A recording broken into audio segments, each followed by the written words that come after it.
We're here to talk about the REACH pilot project program, and this is a funding opportunity, and we'll talk a bit about the goal, who's eligible, and the timeline and process. So the pilot project program is designed to be in line with the overall goals of the REACH Center, which are generally to promote pediatric health equity. Now, this can be through improving child health, transforming pediatric care, reducing family social risk, reducing disparities, anything in line with promoting pediatric health equity writ large. The REACH Center really focuses on developing, adapting, and refining clinical care, and it really emphasizes two aspects in particular: partnering with community stakeholders and doing community engaged research, and technology enhanced interventions. And those two areas align with our two research cores, which we'll also talk about briefly at the end today. So who's eligible for this pilot project program?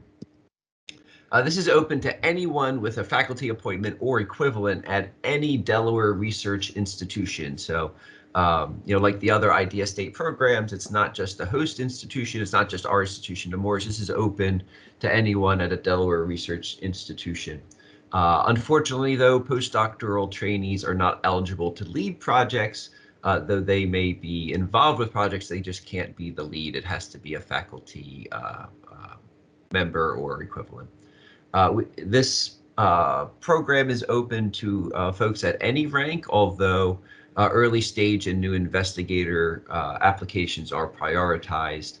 And the big catch is that applicants cannot be receiving simultaneous research support from other IDEA state programs. Excuse my typo. So you can't simultaneously be getting support from the DE-INBRE or Excel or COBRE for research. If you have administrative roles or other roles and you're getting funding for those things, that's different. It just can't be research support. This we expect to be able to fund two pilot projects in this round, and each project has a maximum budget of $50,000 over a one-year project period, and the allowed costs are pretty in line with the federal standards.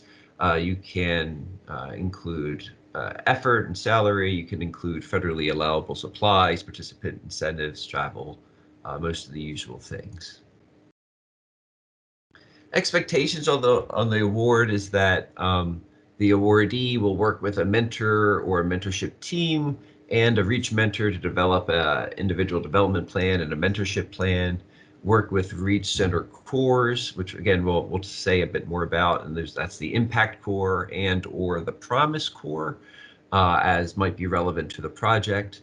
And of course, the expectation is that the findings will be published in a timely manner and presented to relevant groups.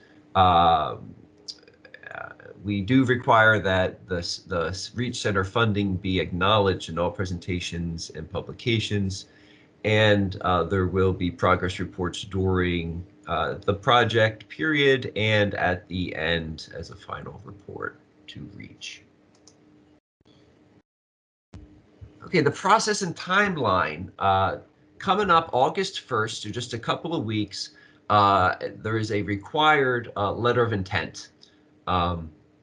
It should be bio sketches plus 4 pages. Oh, I'm sorry, I can't see people. We going to jump in, Kim? Oh, no, sorry, I was coughing and then I just went on mute. Okay, so the letter of intent is due August 1st, a 1-page cover letter, 2-page research statement covering methodology and approach and analyses and the usual things, 1 page of references, and then relevant bio sketches. After that, the REACH leadership team and committees will review the letters of intent and invite full applications by August 15th, and then the full application will be due October 1st. And the format of that generally mirrors the format of an NIH R03 proposal. Then after October 1st, there will be a notification of final applicants on December 1st. And so those who progress past that point will be asked to make some usually minor revisions and to submit an IRB by December 15th. And that's all in advance for a January 1st submission to NIH for approval. And that January 1st submission usually comes from REACH to our NIH colleagues. They have to approve the projects. And then the project period start date would be March 1st. And again, that would be a 12-month project period. March 1st, admittedly, is a bit of an odd date for a start of a project period, but it's not one we control. It has to align with the overarching REACH COBRE grant, which, because of the way the federal government worked, started on March 1st. And so we ask your understanding of that odd start date. Okay, and so that's the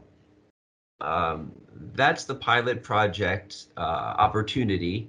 And I was going to say a few words about the Promise Research Corps, but before I do that, why don't I take a moment and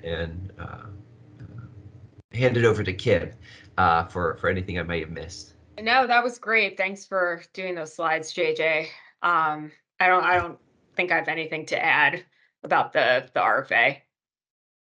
Great, and we'll be happy. I believe there's time for questions at the end. But you know, the REACH Center is funded by the REACH COBRE, which funds this pilot project. And you know, as I mentioned, we're focused on health equity and promoting pediatric health equity. And we do have 2 research cores.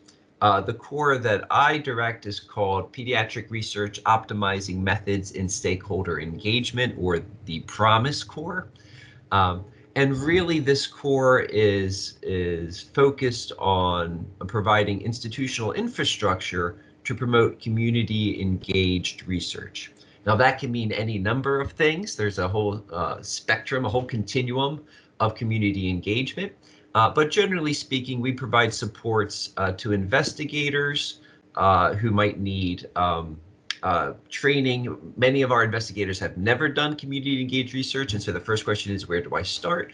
And we refer to training resources. We provide technical assistance, and then we also provide help in not only maintaining relationships on our side with key community partners, but also helping investigators identify important community partners and taking steps to reach out and to engage and to execute the model that's most relevant for each project, and that follows kind of those training referrals and what's learned in that training. And so we have the ability to help engage those partners, whether they be existing relationships or new relationships. And we also have some capacity to support projects through the community engaged research lifecycle. We follow the lead of the investigator and the partners in what that looks like. But it could be everything from some very light touch facilitation to, you know, being in the room and helping coordinate research partnerships in an ongoing monthly kind of way. And so we've got this, we have a contact request form that we ask folks to fill out. You can find it by using the CR code there, and please feel free to reach out to me or any of our staff with any questions. And so that's Promise. And Kim, do you want to take over for Impact? Sure. Yep. Yeah. So I have a impact slide somewhere that I'm sorry, I'm a little scattered this morning, so I'm just gonna talk. But I'm Kim Canter. I am the core director of the Impact Research Core. So the impacts, it's intervention methodology. What does the acronym is a long one, but anyway, impact is focused on best practices for intervention design. So that could be integrating novel statistical methods or other ways to design and test strong interventions focused on reducing health inequity in Delaware in the pediatric space. And Impact also has an emphasis on technology-enabled interventions. So we have a group. I have a group of experts who have specific skills and expertise in mHealth, digital health, EMR data, virtual reality, augmented reality. So we have a group of tech experts and can provide consultation and support focused on integrating technology to develop and support um, interventions focused on reducing health inequity. So we have a consultation process also. If anyone has questions or wants to connect to Impact, you can feel free to send me an email. I just put my email in the chat. And I will drop into the chat the RedCap link for our consultation form in Impact also, so you can request a consultation through RedCap and meet with me or other folks from Impact about ideas you have at any stage. Getting ready to apply for a grant, just have an idea about something that you think would be interesting. Um, the last impact specific thing I want to mention before we take questions about the pilot proposal is we're putting on a workshop on September 27th focused on design thinking.